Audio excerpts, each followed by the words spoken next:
चलो, तो आज के क्लास में हम लोग देखेंगे पूरा चैप्टर 1 को रिवाइज करेंगे। तो चैप्टर 1 में मेजर पहले कौन कौन सा टॉपिक है उन टॉपिक पे फोकस करेंगे और इन सारे टॉपिक को एक एक करके डील करेंगे, तो सारा का सारा चैप्टर हमारा कवर हो जाएगा। वैसे ही जैसे आपको चैप्टर कंप्लीट हो तो आपके पास फॉर्मूला शीट है, तो फॉर्मूला को रट्टा मारना है। आंख बंद करने के बाद आपको पूरा का पूरा चीज याद आना चाहिए कि पहला टॉपिक ये डील हुआ था, उसके बाद ये डील हुआ था, उसके बाद ये डील हुआ था, तब आपका चैप्टर पे कमांड होगा। क्योंकि कमिंग 30 अप्रैल को आपका टेस्ट होगा चैप्टर 1 का, जो कंप्लीट हो चुका है।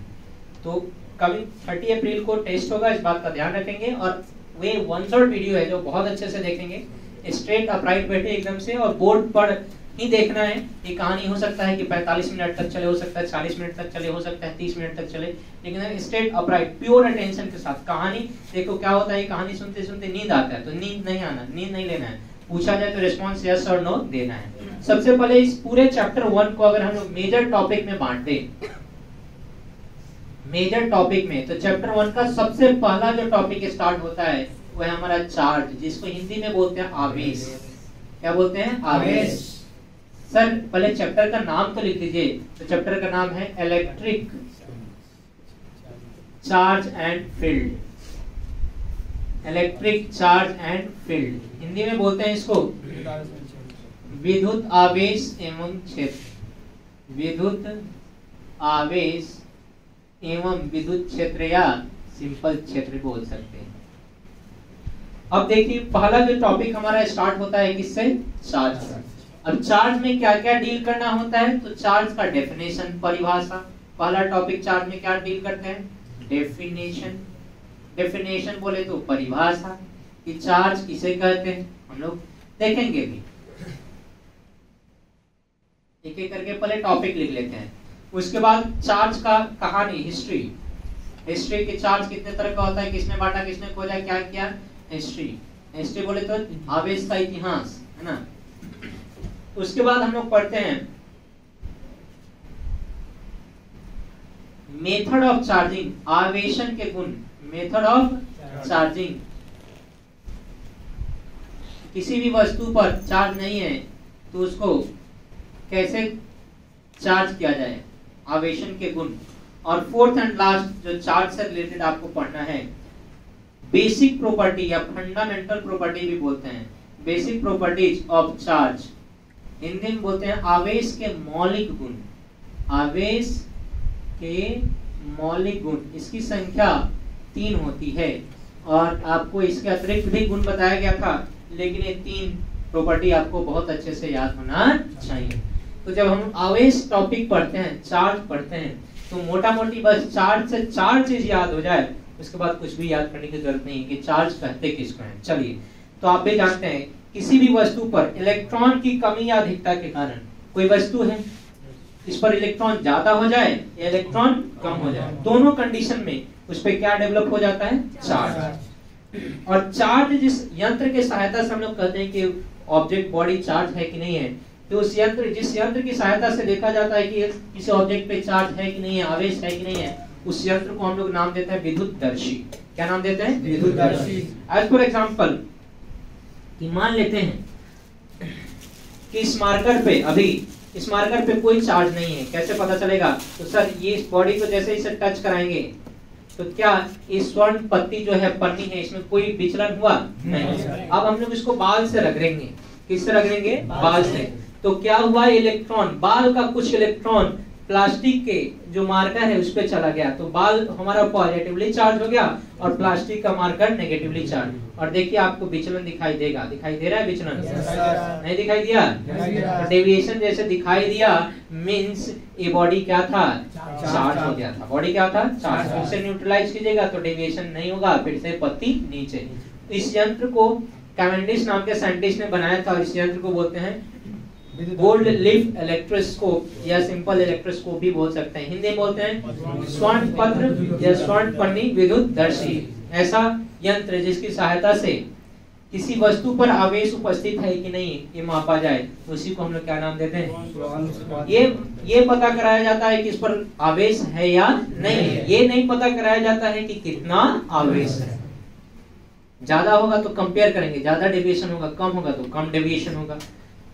तो इलेक्ट्रॉन की कमी या अधिकता के कारण, किसके कारण? वस्तु पर आकर्षण या प्रतिकर्षण का जो अतिरिक्त गुण उत्पन्न हो जाता है, उसी गुण को हम लोग क्या नाम देते हैं? आवेश। जनरली आवेश को, चार्ज को हम लोग या तो कैपिटल क्यू से सूचित करते हैं या फिर स्मॉल क्यू से, या तो कैपिटल क्यू से या फिर स्मॉल क्यू से। अब आते हैं परिभाषा, तो हो गया सर। इसका हिस्ट्री बताइए। चार्ज को सबसे पहले जिसने खोजा था उनका नाम था थेल्स। देखिएगा किताब में लिखा रहता है थेल्स ऑफ माइल्टस नाम के साइंटिस्ट ने सबसे पहले 600 बीसी में, आज से 2622 साल पहले उन्होंने आवेश का खोज किया। वो कर क्या रहे थे कि बिल्ली को ऐसे ही कांच के छड़ से ऐसे ऐसे सहला रहे थे। पता चला कि सहलाते बिल्ली का बाल धीरे धीरे खड़ा हो जा रहा है। जैसे आप भी टी शर्ट वशर्ट पहनते हो या फिर वुलन का कोई कपड़ा पहनते हो और जैसे ही हम लोग निकालते हैं तो बाल आपका खड़ा हो जाता है, चट चट की आवाज आती है ना। जो टी शर्ट होता है, स्पोर्ट टी शर्ट जो नायलॉन का होता है, उसको पहनेगा, जो स्पोर्ट्स टी शर्ट होता है ना, खेलते वक्त जो हम लोग पहनते हैं, तो पहनिएगा तो देखिएगा जैसे निकालिएगा तो चट चट की आवाज आएगी टी शर्ट से, या वुलन से भी चट चट की आवाज आती है, क्योंकि आपके बाल के साथ घर्षण होता है उसका और उस पर चार्ज उत्पन्न हो जाता है। और जैसे ही पॉजिटिव चार्ज नेगेटिव चार्ज मिलता है तो स्पार्क होता है, चट चट स्पार्किंग का आवाज आता है। तो थेल्स ने खोजा था। फिर एक हिस्ट्री आगे बढ़ा। आवेश को विलियम गिलबर्ट नाम के साइंटिस्ट ने आवेश को कहा विद्युत आवेश, चार्ज को कहा इलेक्ट्रिक चार्ज। फिर कहानी आगे बढ़ा। सीडी फ्रे नाम के साइंटिस्ट आए, उन्होंने आवेश को 2 पार्ट में बांटा। इसका सब कहानी, इससे कोई माने मतलब नहीं है, इससे कोई ऑब्जेक्टिव नहीं पूछा जाता, लेकिन हिस्ट्री सुना रहे हैं।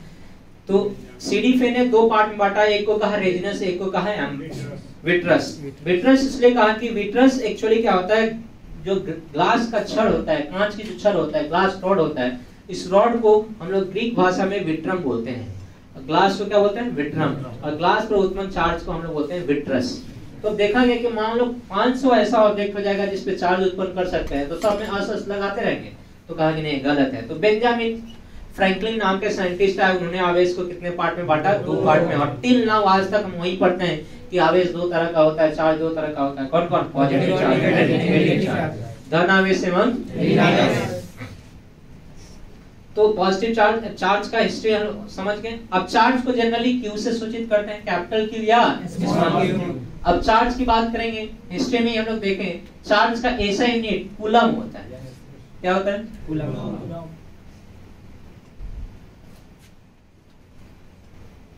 जैसे फोर्स का ऐसा यूनिट क्या होता है? न्यूटन। क्या होता है? न्यूटन। उसी तरह एक साइंटिस्ट के नाम पे पढ़ा, उसी तरह चार्ज का ऐसा यूनिट क्या होता है? कूलम। वो भी चार्ल्स ऑगस्टिन डी कूलम नाम के साइंटिस्ट थे, उन्हीं के नाम पे पढ़ा है।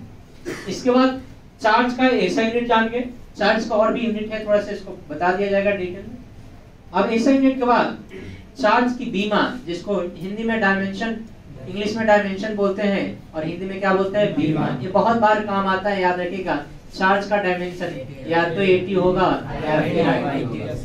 क्या होगा? या तो 80 नहीं तो IT। जब करंट को I से डिनोट करेंगे तो IT, जब करंट को A से डिनोट करेंगे तो AD। हो गया इतना? 2 टॉपिक तो हमारा हो गया। मेथड ऑफ चार्जिंग थोड़ा सा लंबा है और बेसिक प्रॉपर्टी ऑफ चार्ज थोड़ा सा है। चलिए, मेथड ऑफ, किसी भी न्यूट्रल बॉडी को चार्ज करने का जो तरीका होता है, उस तरीका को बोलते हैं इलेक्ट्रिफिकेशन, हिंदी में बोलते हैं विद्युतीकरण। क्या बोलते हैं? जैसे न्यूट्रल बॉडी है, बॉडी क्या है? न्यूट्रल। क्या मेरे हाथ में चिपक रहा है? नहीं। अब हम क्या करेंगे? इसको ड्राई हेयर से रब करेंगे।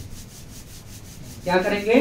ड्राई हेयर से रब करेंगे। जैसे ही ड्राई हेयर से रब करेंगे तो देखिएगा जो पहले नहीं चिपक रहा था, अब देखिए चिपक गया, नहीं चिपक? चिपक गया। ड्राई हेयर से रब करने के बाद मतलब इसको चार्ज कर दिए। इस वस्तु को बोलेंगे इलेक्ट्रीफाइड वस्तु, विद्युतीकृत वस्तु। कौन सा कृत? विद्युतीकृत वस्तु, इलेक्ट्रीफाइड वस्तु, ऑब्जेक्ट। और ये मेथड कहलाता है इलेक्ट्रिफिकेशन, आवेशन।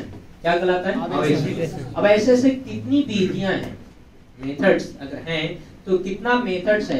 तो जनरली जो चार्जिंग का मेथड है हमारे एनसीईआरटी के अकॉर्डिंग, मेथड ऑफ चार्जिंग, आवेशन के जो तरीके हैं, आवेशन के प्रकार, जो आवेशन के प्रकार हैं, तो उस प्रकार को अगर हम एनसीईआरटी के अकॉर्डिंग देखें 3 होता है।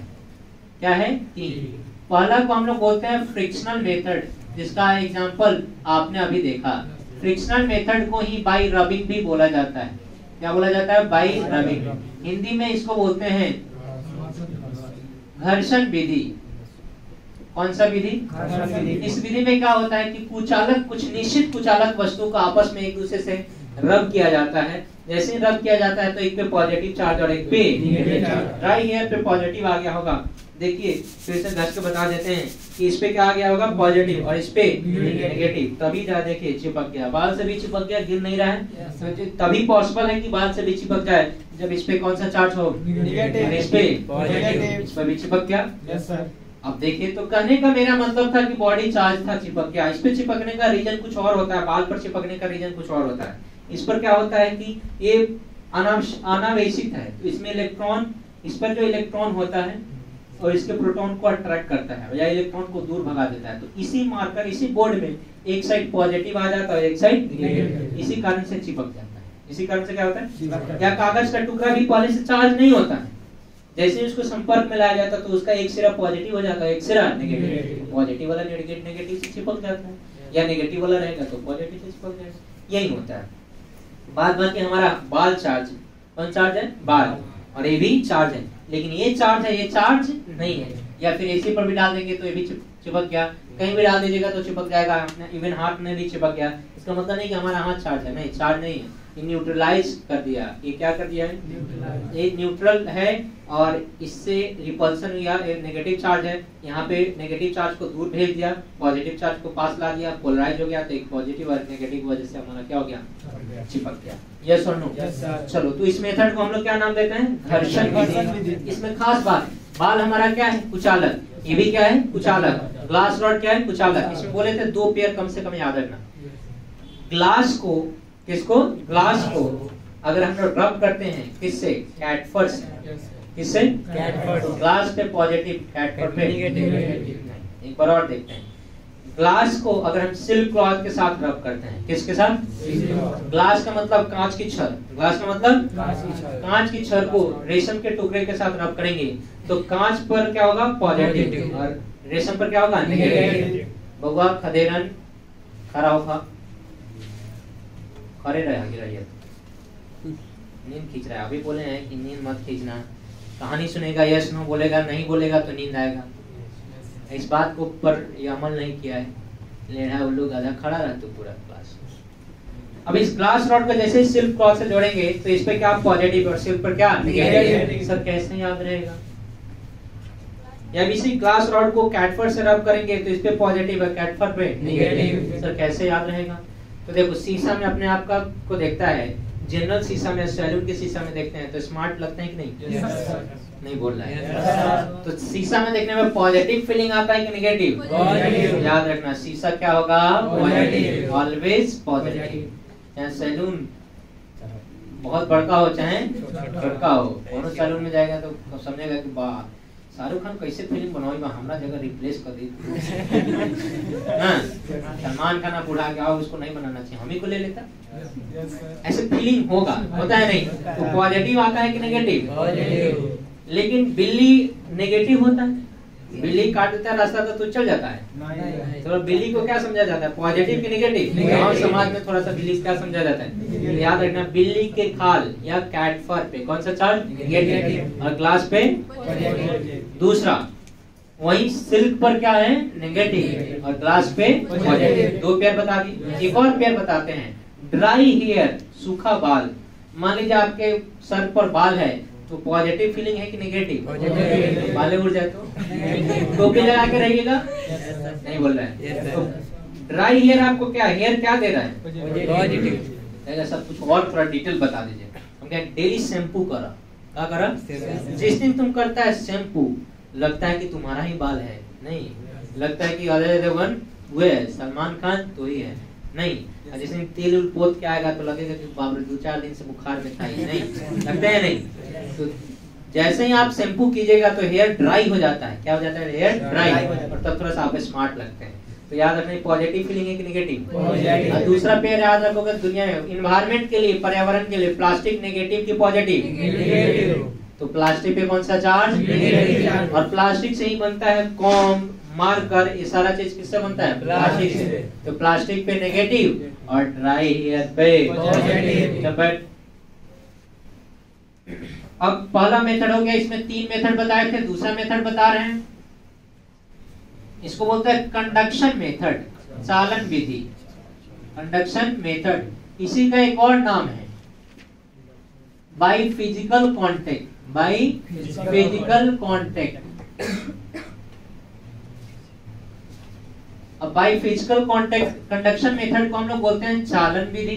कौन सा विधि? चालन विधि। और बाई फिजिकल कॉन्टेक्ट को बोलते हैं या भौतिक संपर्क विधि या जनरल संपर्क विधि भी बोलते हैं। भौतिक संपर्क विधि, कहीं कहीं लिखा रहता है संपर्क विधि भी, ठीक ना।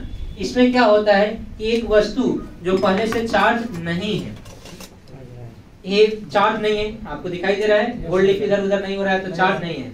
अब क्या करेंगे, एक चार्ज वस्तु के, जैसे एक चार्ज वस्तु के संपर्क में लाएंगे, चार्ज वस्तु किस में लाएंगे? संपर्क में। तो संपर्क में जैसे लाएंगे तो देखना खड़ा हो गया, देखना चार्ज रह गया। चार्ज आया नहीं, देखो ना। तो इसमें संपर्क लाए हैं, संपर्क में लाए हैं तब चार्ज हो गया, ऐसे ही चार्ज हो गया है, संपर्क में लाए हैं तब। इस मेथड को हम लोग बोलते हैं संपर्क विधि या भौतिक संपर्क विधि या चालन विधि। चालन क्यों कहते हैं सर? तो चालक वस्तु ही चार्ज हुआ है, कुचालक नहीं। कितनो रगड़ के दूसरा कुचालक वस्तु पर चार्ज करेगा, हो जाएगा? नहीं। प्लास्टिक तुम इसमें घुसा देगा, चार्ज हो जाएगा? नहीं। घुसाते वो तार तुम चार्ज हो जाता है कि नहीं? हो जाएगा या नहीं? तो वो इसमें क्या होता है, इलेक्ट्रॉन का फ्लो हो जाता है, चल जाता है, चालित हो जाता है, इसलिए इसको चालन विधि बोलते हैं। कंडक्ट हो जाता है, इसलिए कंडक्शन मेथड बोलते हैं। क्लियर है? और लास्ट है इंडक्शन मेथड या इलेक्ट्रोस्टैटिक इंडक्शन मेथड। इसको क्या बोलते हैं? इसका नाम में 3 और मेथड पढ़ाया गया था, लेकिन बोर्ड के पॉइंट ऑफ व्यू से नहीं, तो हम उसमें नहीं ला रहे हैं। अब देखिए, इसको बोलते हैं इलेक्ट्रो स्टैटिक इंडक्शन मेथड।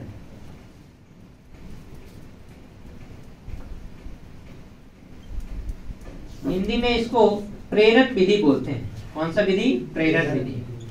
ये विधि बड़ा खतरनाक है, आपको आपका बगल वाला प्रेरित कर जाता है। जैसे पटीदार का अगर जॉब हो जाए तो तुम पढ़ने के लिए अपने ही प्रेरित हो जाएगा, बाप रे उसका हो गया, हमारा कैसे नहीं। रूममेट अगर 18 घंटा पढ़ता है तो या तो उसका तुम पार्टनरशिप ही छोड़ देगा, भाग जाएगा, नहीं तो तुम पढ़ना स्टार्ट करेगा, नहीं तो रोज लड़ाई होगी, बड़ा तेज बना खाना बना के खाना ही नहीं बनाया, निकाली 3 लोग पढ़ता है, खाना बना चोटता है, हम खाली बनाए, डेली मार करेगा। यस और नो?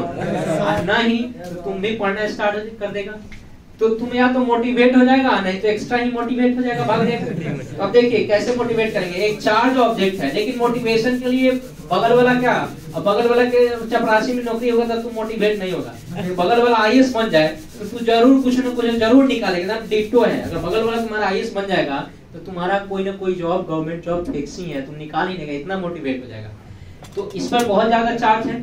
अब देखिए हम सटा नहीं रहे, देखिएगा बिना सटाए हुए चार्ज हो जाएगा, आपको दिखाई दे रहा है? Yes sir. सटाए हैं क्या? नहीं। बिना सटाए हुए हम इसको चार्ज कर देंगे, देखना अभी भी नहीं सटाए, नहीं ना सटाए हैं, और हटाएंगे, चार्ज चला गया।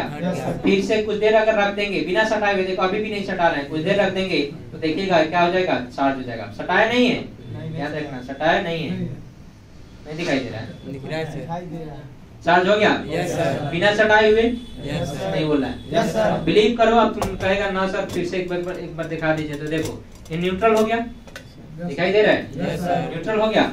चलो इसको पहले चार्ज कर दो अच्छे से। अब देखो दूर है, दूर है, दूर है, दूर है, दिखाई दे रहा है डेविएशन? नहीं बोल रहा है। Yes sir. दिखाई दे रहा है? नहीं दिखाई दे रहा है? दिख रहा है। दिख रहा है? तुम लोग को दिखाई दे रहा है ना? क्या हम सटाए हैं क्या? नहीं सटाए हैं, लेकिन देखना कुछ देर बाद इसी को हटा लेंगे, कुछ देर रखेंगे, इसी को हटा लेंगे तो चार्ज हो गया होगा। नहीं हो गया चार्ज? हो गया है। देखिए तो बिना सटाए हुए चार्ज कर दिए कि नहीं? तो इस विधि को बोलते हैं प्रेरक विधि हिंदी में, और इलेक्ट्रोस्टैटिक इंडक्शन मेथड बोलते हैं, जिसमें एक कंडक्टर को बिना फिजिकली टच किए हुए या अर्थिंग के हेल्प से या किसी हेल्प से चार्ज कर देते हैं। उसी को हम लोग क्या नाम देते हैं? प्रेरण विधि। हिंदी में, इंग्लिश में इंडक्शन मेथड या इलेक्ट्रोस्टैटिक इंडक्शन मेथड। क्लियर है इतना? नहीं बोल रहा है। अब हमारा क्या बचा? Basic property of charge. तो फटाक से स्क्रीनशॉट लीजिए।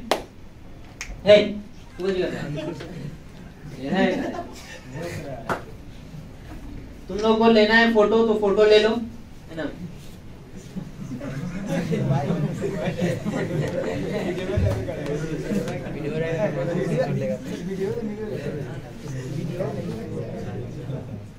हंसिए ना सर।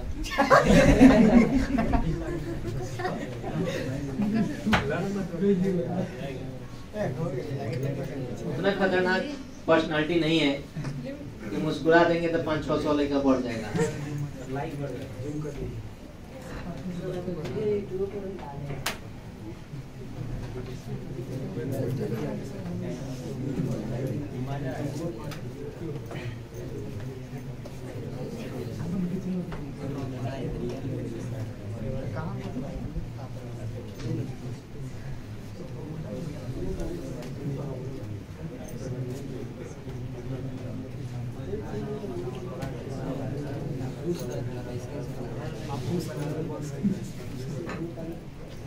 चलिए अब बेसिक प्रॉपर्टी आते हैं। बेसिक प्रॉपर्टी में बेसिक प्रॉपर्टी ऑफ चार्ज,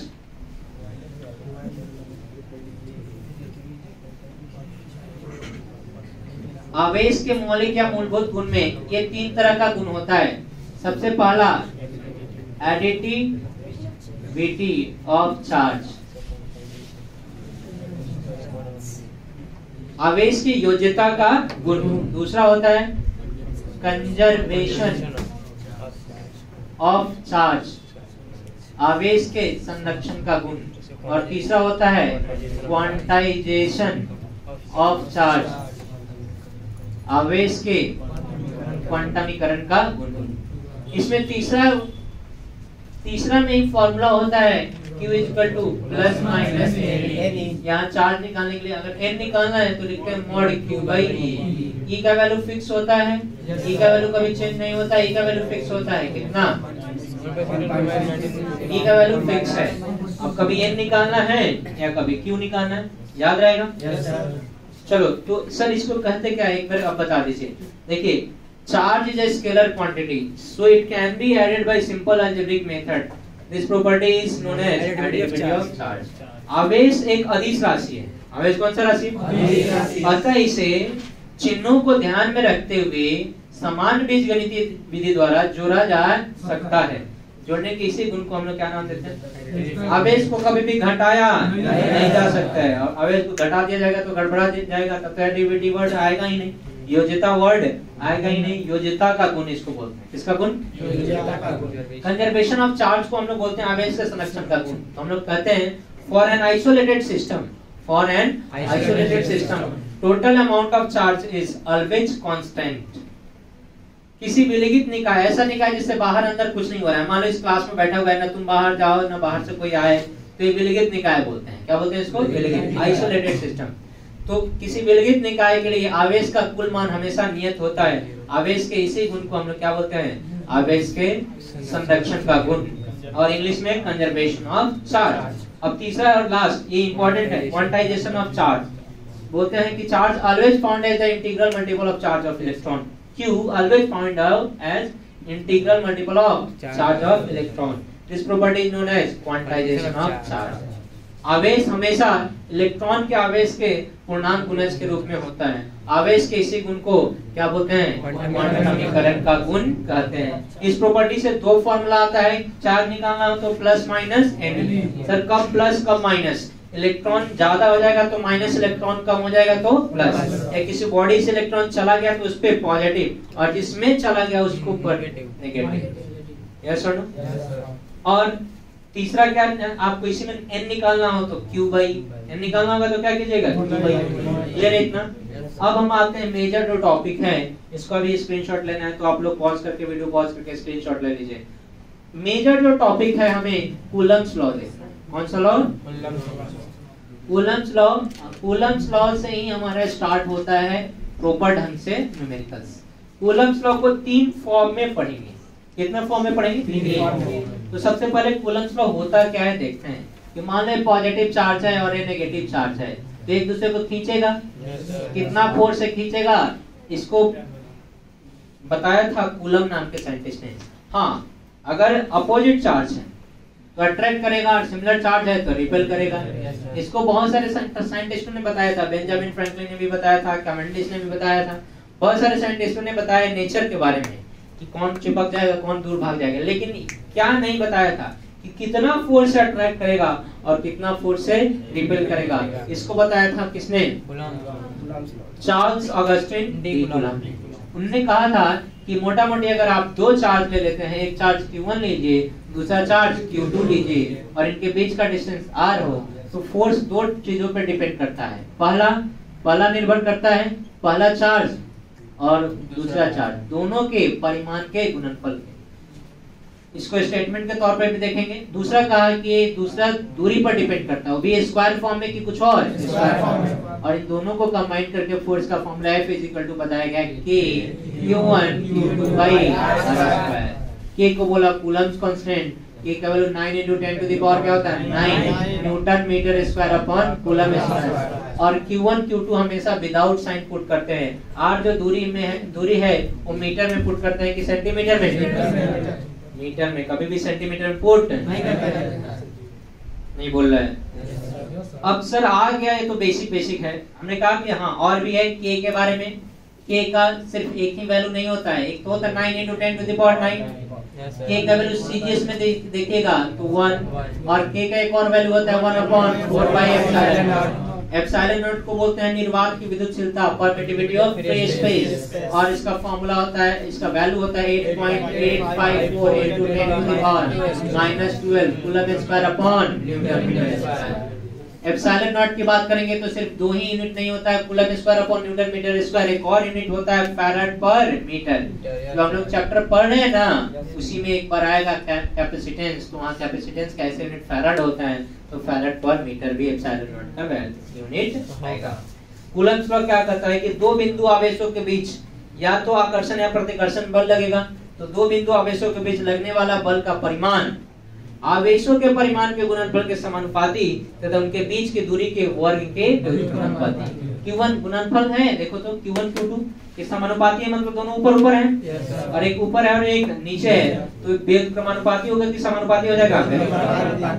तो force directly proportional to mod Q1 into mod Q2, और force inversely proportional to square of the distance between. यहाँ R नीचे है और फोर्स ऊपर है, तो इनवर्सली है कि डायरेक्टली, और स्क्वायर है कि कुछ और? क्लियर है इतना? बोल ही नहीं रहा। ठीक है, और फोर्स का फॉर्मूला फाइनल क्या निकला? F equal to K Q1 Q2 by R square. इसी को तीन फॉर्म में हम लोग पढ़ते हैं। कितना फॉर्म में? तीन डिफरेंट फॉर्म में। मिटा दिया जाए? पक्का। स्क्रीनशॉट ले लीजिएगा वीडियो पॉज करके। लग रहा है आज पूरा हो पाएगा?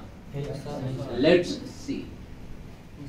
नहीं होगा तो कोई बात नहीं, 6 बजे तक आप लोग बैठिएगा, 7 बजे तक बैठिएगा, वेट करके ही हम लोग चलेंगे।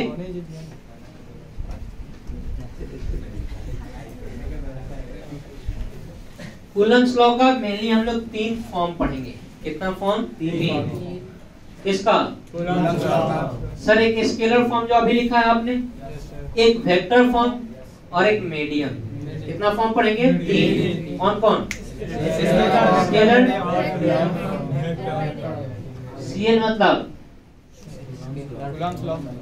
कैजुअल लीव मत समझिए कि जिसके पिताजी टीचर उचर होंगे तो सीएल लगा के चल जाता हूँ, नहीं। सीएल मतलब मत समझिए कैजुअल लीव, ना। सीएल का मतलब Coulomb's law. Let me drink some water because I feel thirsty। बोलते बोलते इतना ना बुलवा देता है तुम लोग।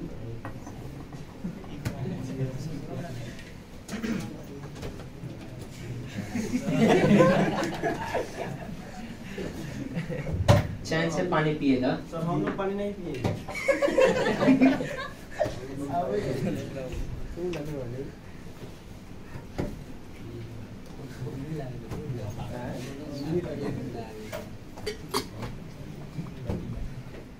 काहे कि हम तो एक्टिंग कर रहे हैं, बोल तो वही रहा है, नहीं हम तो खाली मुंह चला रहे हैं, नहीं डबिंग कर रहा है। Yes sir. Sir, I want water sir. Sit properly, otherwise I will hit properly. Sir, then I will go properly. Run away. कहाँ जाइएगा था ना लगेगा, नहीं लगेगा। माइनस इंफिनिटी से प्लस इंफिनिटी के बीच में पेंडुलम जैसे घूमिएगा। चलने पर अपना मेरा video. Okay sir. Casual leave ना करते हुए इसको कोलम्स लॉ कहेंगे। इसका 3 फॉर्म है, ध्यान से देखिएगा। स्केलर फॉर्म ऑलरेडी आप पढ़ चुके हैं। कौन सा फॉर्म? Scalar form. बता दी रूप f is equal to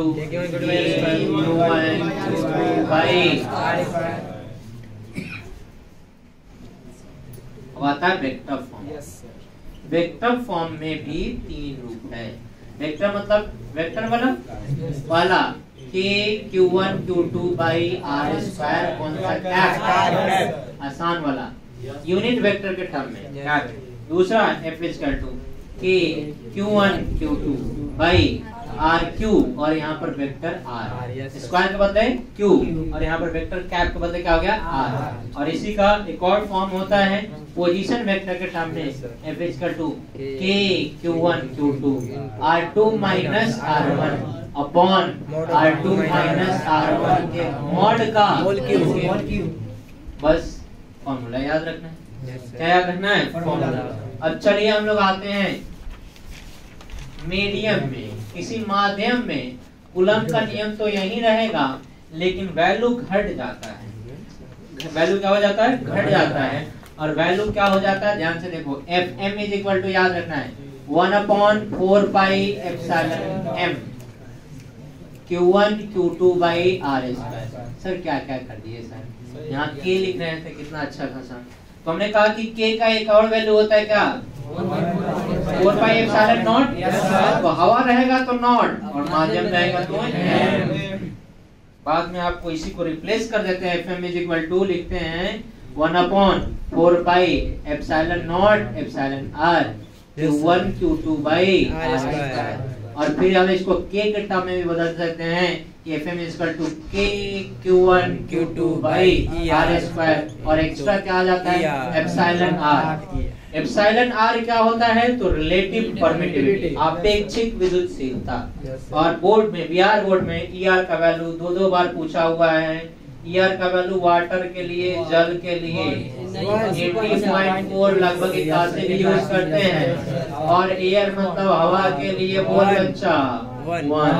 और कंडक्टर बोले तो चालक के लिए इनफाइनाइट। याद रहेगा किसका वैल्यू? ER का कि किसी और का?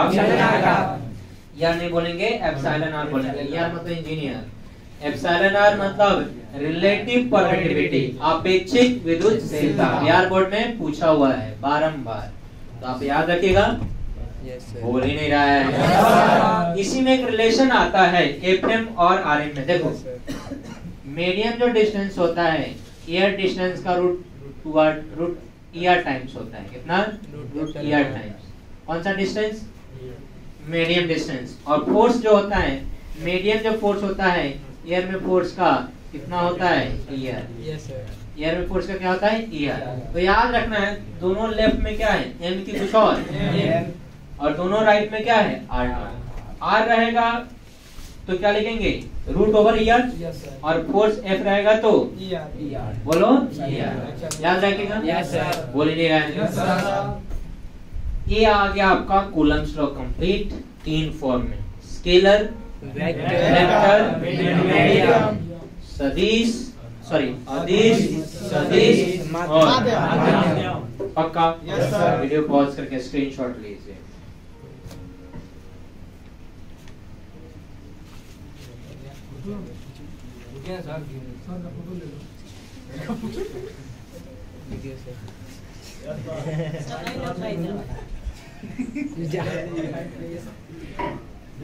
अच्छा गड़बड़ा कर ना।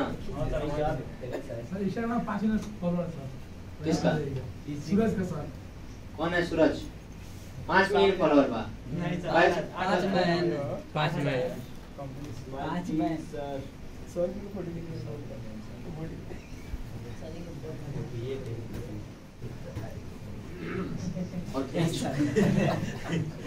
कहाँ रे?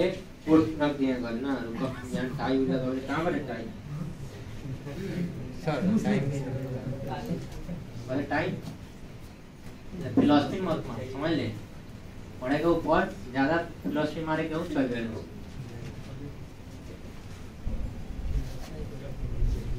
तो तेजे बारे सब रिवाइज करके बैठ लोगे, चल जाओ। अब आते हैं इलेक्ट्रिक फील्ड पर। किस पर? Electric field.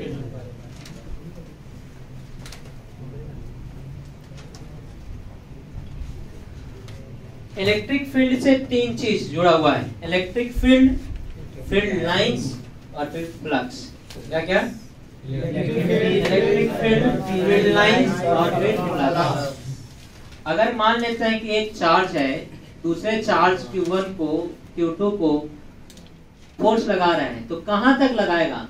तो जितना रीजन में लगाएगा उस रीजन में फोर्स को उसी जो चार्ज एक्सपीरियंस कर रहा है Q2, यहाँ मान लेते हैं Q0, तो इसको हम लोग बोलते हैं टेस्ट चार्ज, परीक्षण आवेश।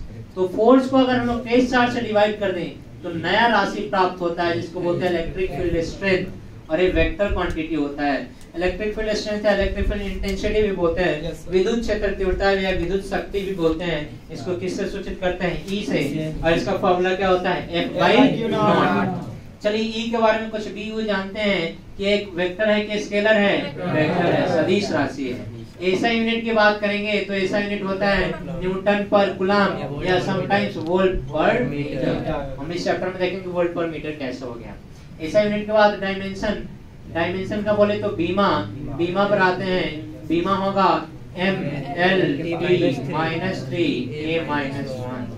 निकालना क्लास 11 में सिखाया गया होगा, बहुत आसान है। यस और नो? ओके, अब देखिए डायमेंशन के बाद इलेक्ट्रिक फील्ड का फॉर्मूला इज इक्वल टू क्या हो गया? F/Q0। यहाँ से तिरछा तिरछे अगर गुना कर दें तो फोर्स का फॉर्मूला निकल जाता है। F इक्वल टू क्या निकल जाता है? Q0 into E। तो फोर्स का डायरेक्शन E के डायरेक्शन के लॉ होगा इफ चार्ज इज पॉजिटिव। यहाँ पर क्या हो? प्लस। अगर चार्ज नेगेटिव हो जाए तो -Q0 into E। अब बताओ माइनस साइन क्या बताता है कि तुम इधर तो हम इधर। प्लस कब होता है? जब तुम्हारा फैमिली तुमको सपोर्ट कर रहा है, तो पॉजिटिव बनेगा कि नेगेटिव? तो दोनों का सोचना एक ही होगा कि अलग अलग होगा? तो दोनों का डायरेक्शन सेम होगा तो प्लस होगा, तो दोनों का डायरेक्शन सेम। और क्या आ गया? माइनस, तो दोनों का डायरेक्शन क्या होगा? पॉजिटिव। तुम सोचेगा उत्थान, फैमिली सोचेगा दूसरा, फैमिली सोचेगा उत्थान, तुम सोचेगा हम गर्ते में रहेंगे। तो कहने का मतलब अपोजिट डायरेक्शन में सोचना हो गया। उसी तरह अपोजिट जैसे ही चार्ज आ गया नेगेटिव, तो इस पे दोनों का फोर्स का डायरेक्शन क्या होगा? अपोजिट। फील्ड अलग, फोर्स अलग। अगर मान लो ऊपर की तरफ फील्ड है, इलेक्ट्रिक फील्ड, तो फोर्स भी ऊपर की तरफ ही लगेगा जब चार्ज क्या होगा? पॉजिटिव। लेकिन इलेक्ट्रिक फील्ड ऊपर है, फोर्स नीचे लगने लगेगा जब चार्ज क्या हो जाएगा? नेगेटिव। समझा या नहीं? चलो, फोर्स का फॉर्मूला क्या हो गया? F equal to Q0 into E। अरे बिहार बोर्ड का ऑब्जेक्टिव में डायरेक्ट फार्मूला पूछा हुआ है, E is equal to F0/Q। Break नहीं है? F/Q0 इज इक्वल टू, नहीं बिलीव है जाके क्वेश्चन बैंक देखिए, पूछा हुआ है, बारंबार पूछता है। बेसिक चीजें तो आपको बेसिक चीजें याद होनी चाहिए। ओके, अब आते हैं electric field due two point charge. Sir ये तो बेसिक फार्मूला हो गया।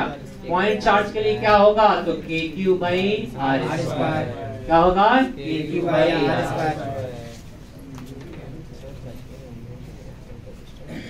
E का फॉर्मूला हम लोग बेसिक फॉर्मूला जानते हैं F/Q0, लेकिन E का फॉर्मूला पॉइंट चार्ज के लिए, कोई चार्ज Q r डिस्टेंस पे E का वैल्यू क्या होगा? तो KQ/R²। जानते हो? यस और नो? Yes sir. इसके अलावा आपको पढ़ाया गया था डाइपोल, यही एक चार्ज पॉजिटिव और एक चार्ज नेगेटिव। तो डाइपोल का दो पोजीशन होता है, एक्सिस होता है और एक इक्वेटर होता है। एक्सिस पर फॉर्मूला होता है E का 2kp/r³। कौन बात कर रहे हैं?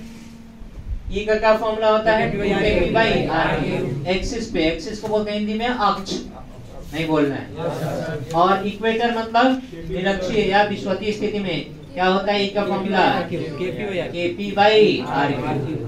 यहाँ वेक्टर में तो माइनस लगा दीजिएगा, वहाँ वेक्टर में तो कोई माइनस लगाने की जरूरत नहीं है। यस और नो? Yes sir. आपको जनरल पॉइंट पर भी पढ़ाए थे, बताओ। E is equal to KP/R³√3 cos²θ+1। याद रहेगा तब ना जी? ये थीटा एंगल पे बताए थे। E due two point charge से ही बनता है कि कुछ और? एक पॉइंट चार्ज पॉजिटिव और एक क्या होता है नेगेटिव, तो यही बनता है। बोल ही नहीं रहा है। चलिए अब हम आपको पूरा लिस्ट बना देते हैं कि इलेक्ट्रिक फील्ड किसके किसके लिए पढ़ना है। पॉइंट चार्ज के लिए बोर्ड के लिए अलग होगा, थोड़ा कॉम्पिटिटिव भी पढ़ाएं आपको तो अलग बहुत सारा इसमें ऐड हो जाता है। पॉइंट के लिए infinite sheet, hollow cylinder, hollow sphere, solid cylinder, solid sphere, सब बताएंगे नहीं? Yes sir. बोल ही नहीं रहे। Yes sir. सबका एक लिस्ट तैयार करते हैं। क्या तैयार करते हैं? लिस्ट। तो हमारा गॉस लॉ का एप्लीकेशन भी हो जाएगा इसमें। इसका application Gauss law.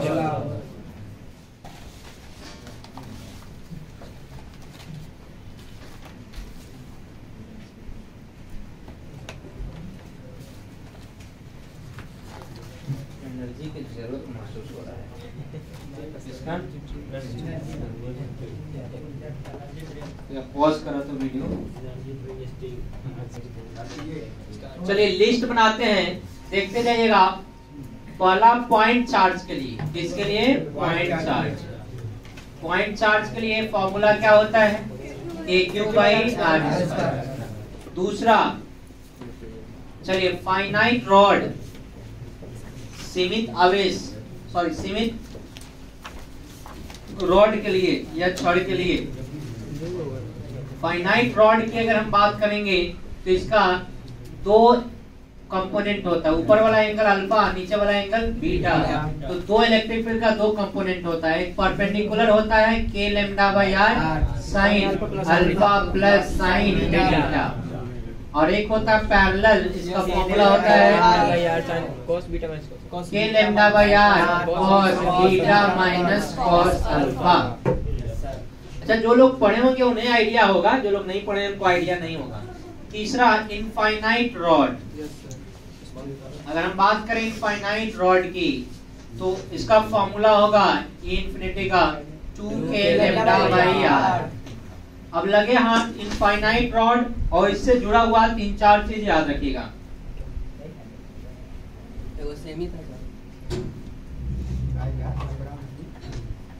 Infinite rod का फॉर्मूला 2-4 फॉर्मूला से बिलोंग करता है। कौन कौन फॉर्मूला है ध्यान से देखिए। हॉलो सिलेंडर, क्या क्या? Hollow cylinder plus solid cylinder, खोखला बेलन और ठोस बेलन, दोनों के लिए फॉर्मूला, बाहर वाला फॉर्मूला 2k λ/r ही होता है। कितना होता है? 2k λ/r। तो जो आपका इनफाइनाइट रॉड का होता है वही हॉलो या सॉलिड सिलेंडर का भी होता है। कितना? 2k λ/r। अब आते हैं सेमी इनफाइनाइट। 5th नंबर में क्या? सेमी इनफाइनाइट, हिंदी बोले तो अर्ध अर्ध अनंत तार के कारण दो कंपोनेंट होता है, इधर भी होता है k λ/r और इधर भी होता है k λ/r। एक परपेंडिकुलर होता है, क्या होता है? पैरेलल, और एक क्या होता है? परपेंडिकुलर। कौन सा रॉड? इनफाइनाइट की सेमी इनफाइनाइट। चलिए 6 नंबर, आर्क के वजह से, अगर ये आर्क है इसके वजह से, अगर ये एंगल अल्फा है तो इसके वजह से E का फॉर्मूला होता है सेंटर पे 2k λ/r sin अल्फा/2। अब यही आर्क से हम लोग semi circle, complete circle, quarter circle सब निकाल लेते हैं, तो उस पे नहीं जाएंगे। अब कितना आ गया हमारा? 2k λ/r sin अल्फा/2 हो गया। इसके बाद हमारे बोर्ड के लिए हॉलो स्फीयर, इसको हम लोग खोखला गोला बोलते हैं या स्फेरिकल सेल भी बोला जाता है। क्या बोला जाता है? खोखला गोला या गोलीय सेल भी बोला जाता है, स्फेरिकल सेल भी। इसका 3 पोजीशन होता है। अंदर electric field 0, on the surface पे KQ/R², और सरफेस के बाहर आउटसाइड, आउटसाइड का फॉर्मूला आता है KQ/r²। ये हॉलो के लिए कि सॉलिड के लिए है? हॉलो के लिए। आप वीडियो पॉज करके स्क्रीनशॉट ले लीजिए तो हम लोग आगे बढ़ेंगे। 7 के लिए हो गया। देखिए आप लोग पीछे बैठ के कचमचा रहे हैं, नहीं कचमचाइए, 15 मिनट में तो छोड़िए देंगे। आर पार की लड़ाई हो जाएगी 15 मिनट में, वो भी 10 मिनट।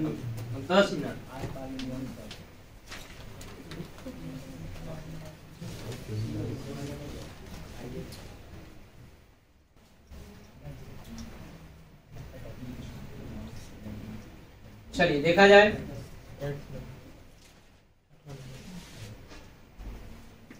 अब 8 नंबर सॉलिड स्फीयर पे आते हैं।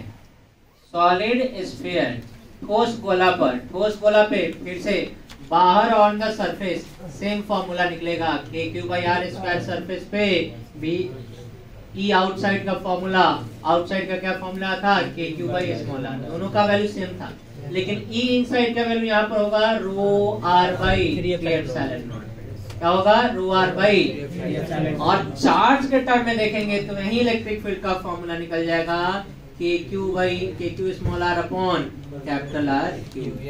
यही फॉर्म बदल जाता है दूसरे फॉर्म में, यहाँ चार्ज के टर्म में है, यहाँ रो के चार्ज डेंसिटी के टर्म में। हॉलो से हो गया। अब आते हैं 9 नंबर सिलेंडर पर। सिलेंडर के अंदर, सिलेंडर भी दो तरह का होता है, हॉलो और सॉलिड।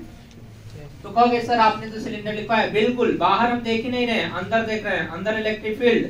हॉलो के लिए, खोखला के लिए, हॉलो याद रखना है कि हॉलो, हॉलो का मतलब होता है खोखला, अंदर कुछ ना है, तो अंदर इलेक्ट्रिक फील्ड भी बाहर में धकेल दिया जाए तो गिर जाए, तो खोखला होगा कुछ और, अंदर शक्ति नहीं है, स्ट्रेंथ नहीं है। याद रखना हॉलो के लिए अंदर क्या हो जाएगा, इलेक्ट्रिक फील्ड का वैल्यू 0। लेकिन अगर सॉलिड है भाई साहब, क्या है, सॉलिड, तो सॉलिड के लिए याद रखना रो आर बाई 2 एप्सिलॉन नॉट, याद रखना है। यहाँ क्या था, रो आर बाई 3 एप्सिलॉन नॉट, यहाँ क्या याद रखना है, रो आर बाई 2 एप्सिलॉन नॉट। अब आते हैं हम लोग थोड़ा डाइपोल पर। किस पर, डाइपोल पे। तो डाइपोल को, डाइपोल मोमेंट को P से डिनोट करता है, फार्मूला होता है Q इनटू R। यस और नो, टॉर्क का फॉर्मूला डायरेक्ट यूज करते हैं, P क्रॉस E या PE साइन थीटा। आपको बताया गया था आपके जिंदगी में फिजिक्स आया, फिजिक्स के बाद फोटोन फिजिक्स आया, उसके बाद सर आए P प्रियदर्शी। सब P से ही है कि कुछ और से, तो पहले P उसके बाद E।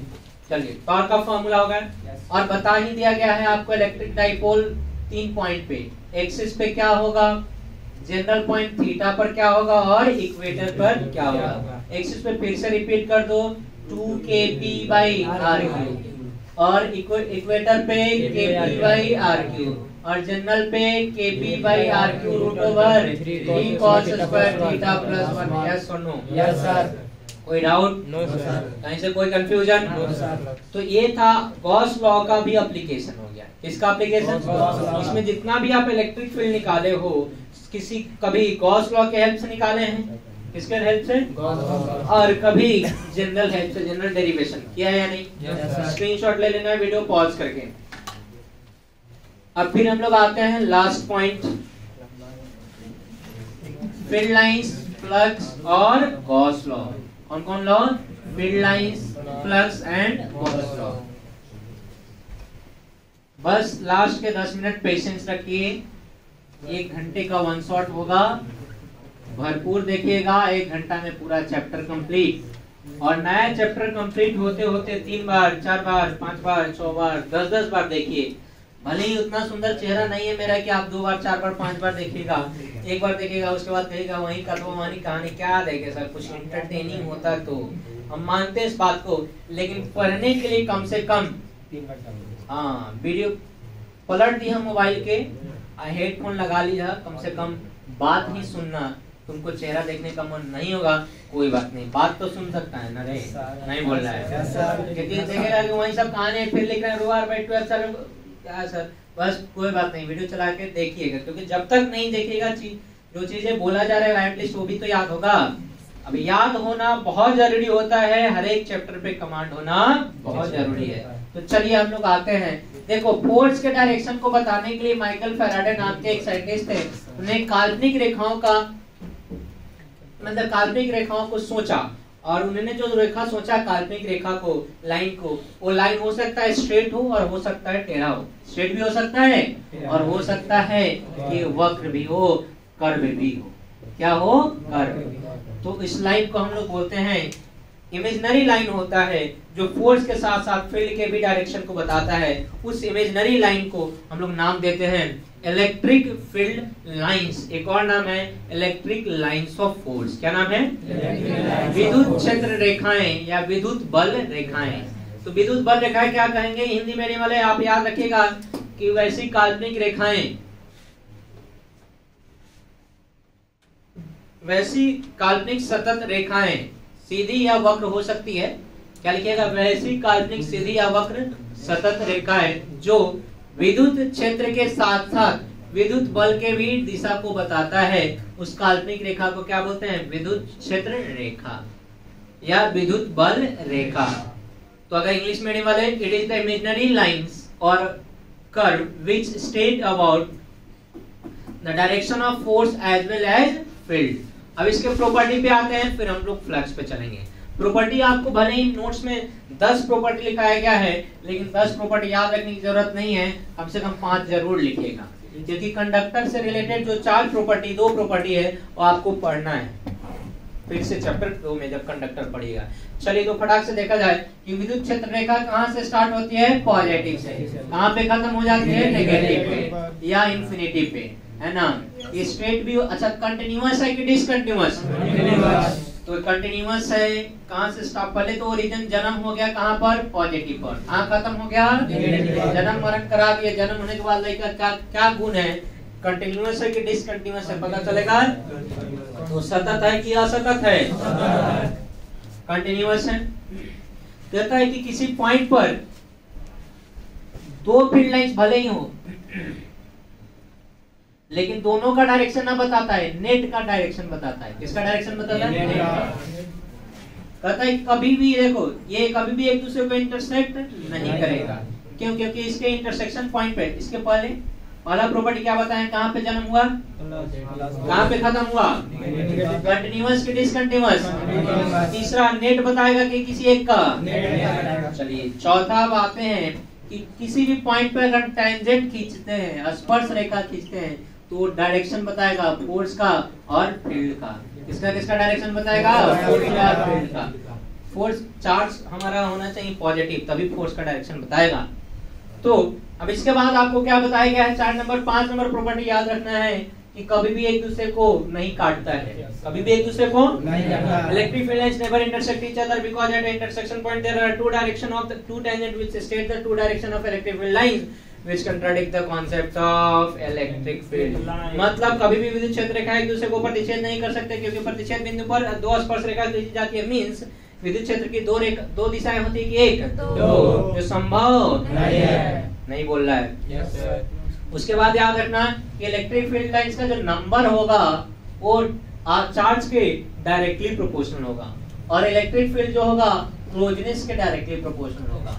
किसके? क्लोजनेस। और कभी भी बंद लूप नहीं बनाएगा। क्या नहीं बनाएगा?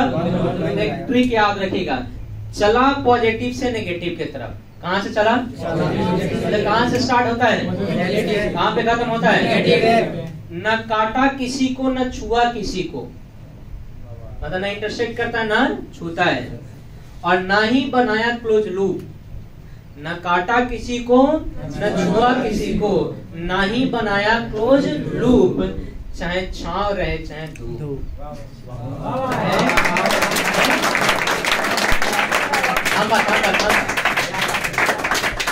ये ऑर्डिनरी तो बंदी है, लेकिन 3-4 प्रॉपर्टी जरूर कवर कर देता है कि कहाँ से स्टार्ट होता है, कहाँ पे खत्म होता है, कंटिन्यूअस है कि डिसकंटिन्यूअस, कभी एक दूसरे को इंटरसेक्ट करता है या टच करता है या क्लोज लूप बनाता है।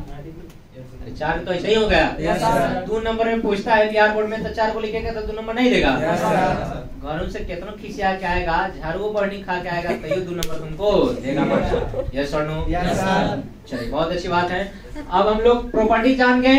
अब कंडक्टर रिगार्डिंग प्रॉपर्टी इसलिए नहीं बता रहे हैं कि कंडक्टर फिर से हमको पढ़ना ही है। नेक्स्ट जो सेकंड चैप्टर का 1 शॉट होगा वहां पे कंडक्टर को डिटेल में बताया जाएगा, और नेक्स्ट जो सेकंड चैप्टर का 1 शॉट होगा उसका ड्यूरेशन थोड़ा सा लंबा हो जाएगा, क्योंकि इसमें 2 बड़े-बड़े फ्रैक्शन का कॉम्बिनेशन है। चलो देखा जाए लड़का, यही इलेक्ट्रिक फील्ड लाइंस किसी सरफेस से गुजरता है तो उसको काउंट करने के लिए जो हम लोग नया फिजिकल क्वांटिटी देते हैं नई भौतिक राशि देते हैं उसको फ्लक्स कहते हैं। क्या बोलते हैं? और फ्लक्स को पाई से डिनोट करते हैं। तो इलेक्ट्रिक फ्लक्स है तो पाई ई लिखते हैं, विद्युत फ्लक्स है तो पाई ई लिखते हैं। और इसका फॉर्मूला याद रखना, ई ए कॉस थीटा या ई डॉट ए। लेकिन जनरल फॉर्मूला अगर आपको याद रखना है कहीं भी, तो कहीं भी के लिए इंटीग्रेशन का हेल्प लेना पड़ेगा। Integration of E dot A, या इसको ऐसे भी लिख सकते हैं, integration of E D A cos theta, cos theta.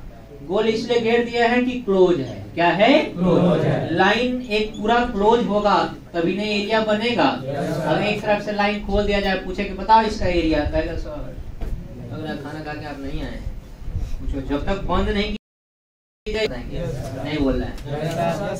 इसलिए बंद के लिए गोल घेरा जाता है। अब इसका मतलब ये ना समझना है कि फाई है, सांप वाला डंडा है, तिरछा है, और एक क्या है? सीधी डंडी है।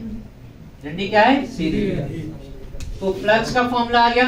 फ्लक्स का ऐसा यूनिट न्यूटन मीटर स्क्वायर पर कूलम स्क्वायर, नहीं सिर्फ कूलम, या वोल्ट इनटू मीटर। नहीं बोल रहा है। और गॉस लॉ सिंपल समझ लो लास्ट, और इसके बाद आपका गॉस लॉ का एप्लीकेशन बता ही दिए हैं। और गॉस लॉ है सारा चीज। तो गॉस लॉ क्या कहता है?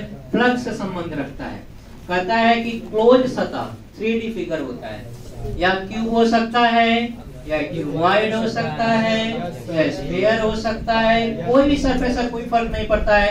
कहता है बाहर कोई भी चार्ज हो, बाहर कोई भी चार्ज हो, बच्चों हल्ला मत करो, अंदर जो चार्ज होगा क्यू नॉट, उसी पर फ्लक्स निर्भर करेगा क्यू नॉट बाई एप्सिलॉन। मान लो अंदर चार्ज x है तो यहाँ पर फ्लक्स का वैल्यू का x by epsilon not, y रहेगा तो y बाई एप्सिलॉन नॉट। और उन्होंने प्रूफ करके बताया था इसको। और लॉजिक क्या दिया?